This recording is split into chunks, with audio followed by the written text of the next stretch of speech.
My name is Daniel Mercer. I'm 27, born and raised in Chicago, and for the longest time, I thought my life was headed in a straight, predictable line. Work hard, build a career, maybe fall in love when it made sense. But life doesn't care about what makes sense. This is the story I've never told anyone. I call it, she said, "You're my husband from now on," in front of everyone. I first met her at a company dinner. Our marketing agency had just signed a big deal with a luxury car brand, and the executives were celebrating with champagne, steaks, and speeches. I remember sitting near the back, nursing my drink, still feeling like the new kid in the room. That's when I saw her, Elena Hart. She wasn't just beautiful. She was magnetic. Wavy chestnut hair, eyes like polished amber, and this subtle confidence that made every man in the room steal a glance when she laughed. Elena wasn't from our department. She was in legal, the one who handled contracts and negotiations. The kind of woman who could stare down a boardroom full of lawyers and win. But when her eyes met mine, she smiled. Not the polite, half-curved office smile. This was warmer, like she already knew something about me I didn't. "Daniel Mercer, right?" she said later, when the speeches ended and people loosened their ties. I blinked. Yeah. "How did you?" "You're the guy who redesigned the pitch deck. The one that saved the entire presentation last minute." I laughed nervously. That was just a slide template. Nothing heroic. "Don't undersell yourself." She tilted her glass toward me. "That kind of quiet save? It's what makes people like me look good." We talked for hours that night, long after others drifted out. About books, about music, about family. She told me she played the piano since childhood, but quit when her father told her law was more practical. I told her about my mother, who raised me after my dad left, and how I sometimes felt like I owed her every success I earned. Elena listened, not with fake interest, but with this piercing attentiveness that made me feel seen.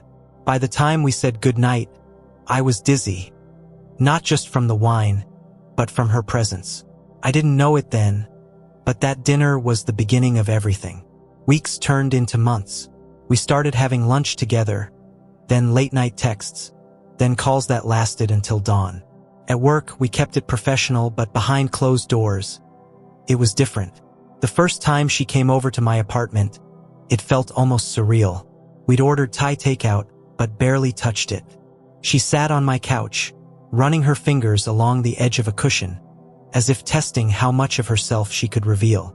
"Daniel," she said softly, "do you ever feel like the life you're living isn't really yours?" The question cut deeper than I expected. "All the time," she nodded, her eyes glistening in the dim light. "Then maybe that's why we found each other." That night, when we finally kissed, it wasn't casual. It was the kind of kiss that rewrites your map of the world. But love isn't a straight road. Elena came with shadows. She was engaged, or at least she had been. Her fiancé, Nathan, came from old money, and their families had practically arranged it. She told me they were on a break, though her mother still pushed her to go back to him. One night, after a particularly tense day at work, Elena admitted, "If my family finds out about us, Daniel, it'll be chaos." "Then don't tell them yet," I whispered, brushing her hair back. "We don't have to rush." But she shook her head. "Secrets have a way of exploding." She was right. The explosion came at her cousin's wedding. She'd invited me nervously, insisting it was just as a +1 friend. I wore my best suit, trying not to feel out of place among the aristocratic guests sipping champagne like water. The reception hall glittered with chandeliers, laughter, and the hum of a string quartet. Elena's mother eyed me with suspicion the moment we walked in. Nathan was there too, tall, smug, with a handshake that lingered too long, as if to remind me he'd been there first. I kept my head down, telling myself I didn't belong in their world anyway. But halfway through the evening, after too many glasses of wine, Elena did something I never saw coming. She stood up, glass in hand, and in front of her entire family, Nathan included, she said, "Everyone keeps asking me about my future. Well, here it is. Daniel Mercer is the man I love." And from this moment on, he's my husband. So either accept it or don't. But I'm done living by someone else's rules. The room froze. Forks clinked against plates. Someone gasped. Her mother's face went white.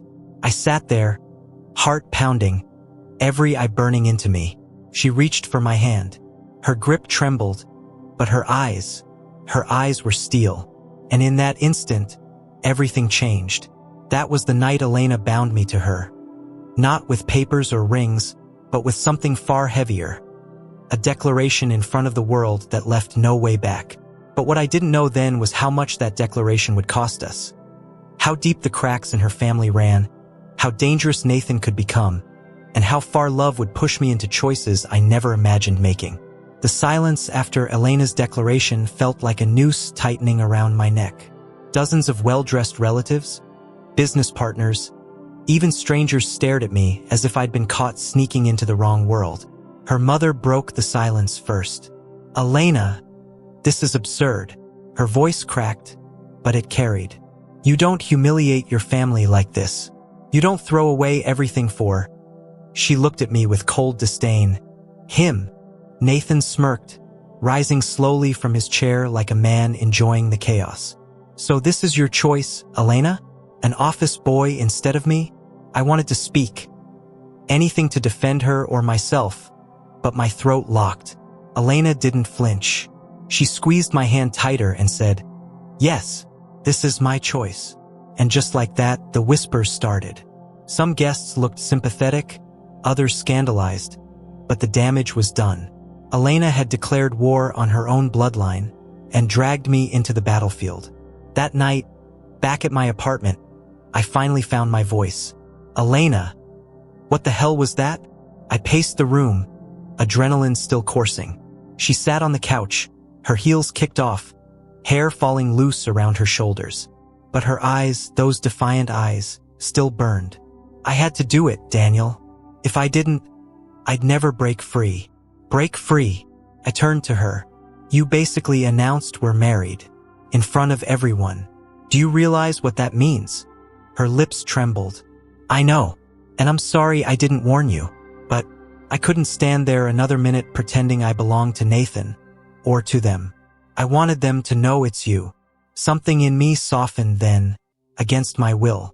Because behind the fire in her voice, I saw the child she once was. The girl forced to play piano for her father until her fingers bled. The woman pushed into a future she never wanted. I knelt down in front of her. "Elena, you don't need to burn down your whole world just to prove you love me." She looked at me with wet eyes. "Maybe I do." The days that followed were brutal. At work, whispers circulated faster than coffee. Some colleagues congratulated me. Others looked at me like I was insane for getting involved with Elena Hart. But the real storm brewed outside the office. Elena's mother called her daily, leaving sharp, cutting voicemails. "Do you realize what you've done to this family? Do you know how much your father invested in Nathan's family business? You've ruined everything." Nathan, on the other hand, chose a different approach. One evening as I left the office, I found him leaning against my car, tie loosened, cigarette glowing between his fingers. "Daniel," he drawled, exhaling smoke. "We should talk." I clenched my jaw. "About what?" "About Elena. See, she's impulsive. Always has been. But you," he smirked, "you're just a phase. You'll figure that out soon enough." I stepped closer, anger rising. "You don't know her like I do." His smile widened, cruel. "Don't fool yourself. She's heart blood, which means she'll come back. They always do." He flicked his cigarette to the ground, crushing it with his shoe. "Enjoy your little fantasy while it lasts." He left me there, fists balled, heart racing with the sick certainty that he wasn't bluffing. And he was right about one thing. Elena carried her family in her veins, even if she hated them. One night, weeks later, she broke down in my arms. "Daniel, I'm scared. What if I've ruined your life too? What if Nathan's right, and I can't escape who I am?" I kissed her hair, whispering, "You're not your family, Elena. You're you, and you're free." But even as I said it, I wasn't sure I believed it. Because freedom doesn't come without a price. and ours was only beginning to surface. The final crack came when Elena's father invited her to dinner, alone. She begged me not to worry, said it was just a conversation. But when she came back, her face was pale, her hands trembling. "What happened?" I asked, pulling her close. Her lips parted, but no words came at first. Then finally, "He gave me an ultimatum. Leave you, or he'll cut me off completely. No inheritance, no connections, nothing." I searched her face, waiting for anger or defiance. Instead, I saw fear. "Elena," I said carefully, "what do you want?" Tears welled in her eyes. "I want you, but I don't know if I'm strong enough to live without everything I've known." Her words cut deeper than any insult Nathan had thrown at me. Because love wasn't the question anymore, survival was. That night, as she slept restlessly beside me, I lay awake staring at the ceiling. I realized then that being chosen in front of everyone was not the end of the story. It was the beginning of a war, against her family, against Nathan, even against the part of herself that still longed for their approval. And I couldn't shake one terrifying thought. What if loving her meant losing myself? The weeks that followed were like walking a tightrope between heaven and hell. Some nights, Elena and I were unstoppable, our laughter filling my tiny apartment, our bodies curled together as if the world outside didn't exist. Other nights, the weight of her family's threats and Nathan's presence crept in like shadows under the door. I started noticing small things. A car idling too long near my building. Anonymous texts on my phone that said, "She's not yours." The sense that whenever Elena and I stepped out together, someone was watching. At first, I thought I was paranoid. But paranoia has a way of proving itself real. It happened on a rainy Thursday night. Elena and I were leaving the office late, coats pulled tight against the storm. As we crossed the parking lot, headlights suddenly flared, blinding, aggressive. A black Mercedes lunged forward, skidding to a stop just feet from us. The window rolled down. Nathan, his grin was soaked in menace. "You think this ends with a toast at a wedding, Mercer?" he sneered. "You don't take what's mine and walk away clean."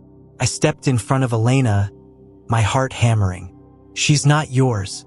She never was." His eyes darkened. "She will be, when you're gone." The tires screeched as he sped off into the rain, leaving us trembling in the downpour. That night, Elena broke. She sat on my bed, soaked and shaking, staring at her hands as if they belonged to someone else. "Daniel, I don't know if I can do this anymore." Her words sliced through me. "What are you saying?" Her voice cracked. "I love you, but I can't keep dragging you through this. My family, Nathan, they'll never stop. And She looked up at me with haunted eyes. "I don't know who I am without them. Maybe Nathan's right. Maybe I'll always be heart-blood." The silence that followed was unbearable. I wanted to scream, to shake her, to remind her of everything she'd said and done for us. But instead, I whispered, "So, you're leaving me?" She reached out, cupping my face with trembling hands. "I'm trying to save you." And just like that, she was gone. Days blurred into weeks. Work became a blur of numbers and noise. I'd half expect to see her at the coffee machine or hear her laugh down the hallway. But she avoided me, completely and painfully. It was as if our story had been erased, like chalk washed away in the rain. I heard whispers she'd gone back to her family, even Nathan. Whether it was true or not, I didn't know. I couldn't bring myself to ask. But the silence left me with questions that haunted every waking hour. Did I not fight hard enough? Was I her anchor, or just a temporary rebellion against the life she secretly wanted back? Months later, I ran into her by accident, at a bookstore of all places. She stood in the aisle, hair longer now, face thinner, but those amber eyes still burned with the same storm. "Elena," I breathed. She froze, then smiled, soft, tired, but real. "Daniel." We stood there among rows of untouched novels, strangers with too much history between them. Finally, she said, "I married Nathan." The words hit me like a brick to the chest. My throat tightened, but I forced myself to nod. "If that's what you wanted." Her smile faltered. It's what I had to do. She paused, her voice barely a whisper.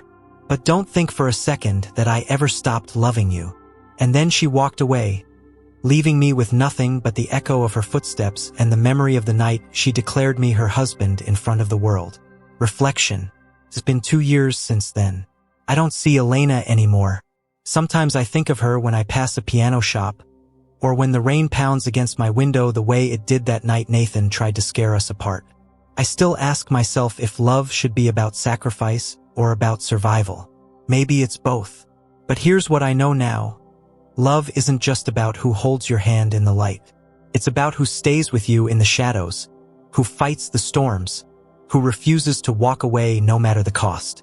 Elena couldn't be that person for me, and maybe I couldn't be strong enough for her either. But she taught me something I'll never forget. If you ever find someone who loves you openly, fiercely, without fear of the world, hold on to them. Because not everyone is brave enough to declare, "You're my husband from now on," and mean it. And if they are, then never let them go.